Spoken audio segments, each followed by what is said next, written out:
नहमदहु व नसल्ली अला रसूलिहिल करीम अम्मा बाद फ़ौज़ु बिल्लाहि मिनश शैतानिर रजीम बिस्मिल्लाहिर्रहमानिर्रहीम। ख़वातीन हज़रात अस्सलाम वालेकुम। आज मैं जेंडर सिलेक्शन के एक मुख्तलिफ मौजू पे आपको बताना चाहता हूँ। इसमें यह है कि औलाद नरीना के मामले में होमियो डॉक्टर्स हो, हुक्मा हो या इवन पीर फकीर जो भी है, ये एक बहुत बड़ी गलती कर रहे हैं, जिससे मुआशरे में लोगों का बहुत ज़्यादा नुकसान हो रहा है। वो बहुत बड़ी गलती ये है कि ये अपनी जो भी दवाई है या जो भी वजीफ़ा है या जो भी ये देना चाहते हैं अपने उस ज़रूरतमंद जोड़े को, ये तीसरे माह से अपना अमल शुरू करवाते हैं। आज दुनिया क्लोनिंग कर रही है, यानी बहुत एडवांस स्टेज पे सारे काम हो रहे हैं जो जेंडर सिलेक्शन के मुतल्लिक़ है।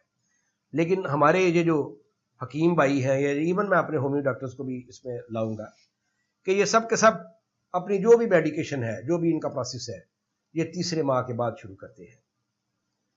यानी दुनिया चांद से आगे की ज़मीनें सर कर रही है और हमारे ये जो हकीम लोग हैं, ये अभी तक सन 900 से आगे नहीं बढ़ पा रहे। ये अबू अली सीना ने ये मालूम किया था बहुत हज़ार साल पहले, और उसने भी अबार्टेड बच्चों की जब लाशों का वो मुआयना करता था, क्योंकि वो बड़ा तहकीकी बंदा, गालबन मेडिकल साइंस में तहकीकात का आगाज़ अबू अली सीना नहीं किया हुआ, इस बात को तो सब मानते हैं। उस बंदे ने जब अबार्टेड बच्चों की जेंडर को वो चेक करता था, तो पहले महीने में भी दूसरे महीने में भी उसको कोई जेंडर की डिफ्रेंसिएशन मालूम नहीं होती थी। लेकिन उसने मालूम किया कि तीसरे माह के बाद जेंडर की निशानदेही हो जाती है कि ये बच्चा लड़का था या लड़की थी। उसने अपनी किताबों में ये सब लिख दिया। तब से हिकमत में ये बात क्लियर हो गई कि ये जो जेंडर है इसका पता चलता है तीसरे माह में। मेरे भाई, तीसरे माह में पता चलता है। इसकी जो बुनियादें हैं ये हमल ठहरते ही वाज़ेह हो चुकी होती है कि ये हमल जो है ये लड़का बनेगा कि लड़की बनेगा।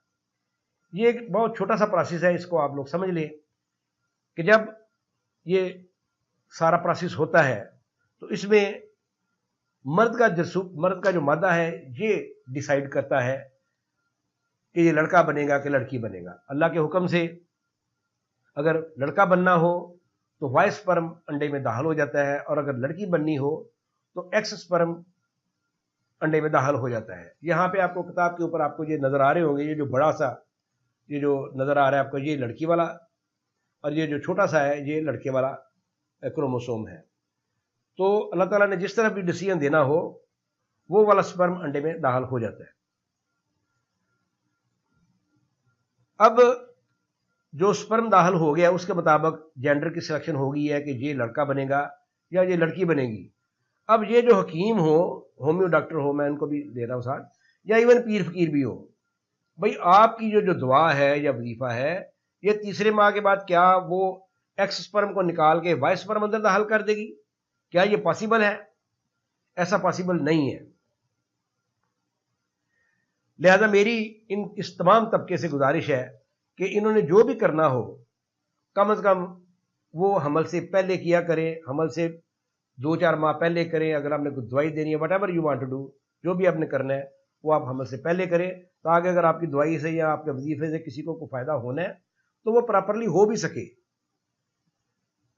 अच्छे खासे पढ़े लिखे लोग भी मेरे पास आते हैं कि जनाब हमने फ़लाँ हकीम का या फ़लाँ किसी बंदे का सुन के हम उनके पास गए और हमने उनसे दवाई ली। उन्होंने कहा जी तीसरे माह से आपने ना ये दवा खानी है, और यकीन जाने के 6 बेटियों वाले मेरे पास आए हैं और वो कहते हैं हर दफ़ा हमने अपना हकीम और पीर फकीर या डॉक्टर बदला है और हमने दवाई खाई है, लेकिन हर दफ़ा हमारे बेटी ही हुई है। जबकि हम जिनका सुन के जाते थे वो कहते जनाब हमारे तो पूरे मोहल्ले में इस हकीम से बेटे पैदा हो रहे हैं, पता नहीं आपका क्या मसला है कि आपकी क्यों बेटी पैदा हो गई है। इवन एक साहब से तो मेरी अच्छी खासी, वो भी है होमियो डॉक्टर भी थे साथ, वो हिकमत भी करते थे, तो उनसे मुकम्मल उन पर बहस मेरी होगी। मेरी इसी किताब से उन्होंने काफ़ी मैटर लेके तो अपनी किताब में उन्होंने शामिल किया हुआ था। लेकिन उनकी किताब में एक चैप्टर था जिसमें उन्होंने कहा हुआ था कि जनाब तीसरे माह में आप ये दवाइयाँ इस्तेमाल करें। मैंने उनसे टेलीफोन पे भी बात की, मैंने कहा यार आप अच्छे खासे पढ़े लिखे बंदे हैं, اور آپ نے میری کتاب سے بھی آپ نے ریفرنس دیا، اور میری کتاب میں واضح طور پہ لکھا ہوا ہے کہ جو جینڈر کی سلیکشن کا معاملہ ہے یہ پہلے لمحے ہی ہو جاتا ہے۔ آپ نے پھر ساتھ لکھ دیا اپنے ایک اور باب میں کہ یہ جو فیصلہ ہے یہ تیسرے ماہ کے بعد ہوگا۔ وہ کہنے لگے جی بالکل جناب، ہماری جو دوائیاں ہیں یہ سو کو بدلا دیتی ہیں۔ سو کو بدلانے کا مطلب ہوتا ہے جینڈر کو چینج کر دینا۔ میں نے کہا جی آپ کیا اس بات کو آپ میڈیکلی ثابت کر سکتے ہیں؟ وہ کہنے لگے جی میڈیکلی تو میں ثابت نہیں کر سکتا، لیکن ہمارے بزرگوں کا یہ تجربات ہیں اور انہوں نے اپنے ازمودہ نسخوں سے یہ کیا ہوا ہے، اور ہمارے بہت سے مریضوں پہ کامیاب یہ ہو جاتا ہے۔ میں آپ کو ایک اور بات واضح کر دینا چاہتا ہوں کہ آپ یہ جو حکیم ہے یا جو افراد اس قسم کی پریکٹس کر رہے ہیں، آپ سادہ نمک بھی اپنے ان ضرورت مند جوڑوں کو دے دیں گے نا تو رزلٹ ہمیشہ 50% آپ کو کامیاب مل جانا ہے۔ بھائی یہاں لڑکا ہوگا یا لڑکی ہوگی، تیسری ملوکتوں کو ہو نہیں سکتی، اس لیے 50% تو ہر چیز کامیاب ہے، لہذا 50% کامیابی کو برائے مہربانی کامیابی نہ سمجھے۔ ہاں جب آپ کا کوئی نسخہ 70-80% کامیاب ہو تو اس کو آپ سمجھیں کہ آپ کی دوائی نے کچھ وہاں پہ کیا بھی ہے، لیکن ہوتا یہ ہے کہ جو 50% جوڑے کامیاب ہو جاتے ہیں وہ مٹھائیاں لے کے آ جاتے ہیں، وہ دیگے پکا کے بعد لے آتے ہیں، بعض آگے بڑا وہاں پہ وہ خوشی کا اظہار کرتے ہیں، تو اس طرح سے وہ حکیم صاحب جو کہتے ہیں کہ دیکھ لیں جی ہمارا یہ جوڑے کامیاب ہو رہے ہیں، حالانکہ وہ ان 50% میں سے ہوتے ہیں جو کہ نیچرلی ہی کامیاب ہو جانے ہوتے ہیں۔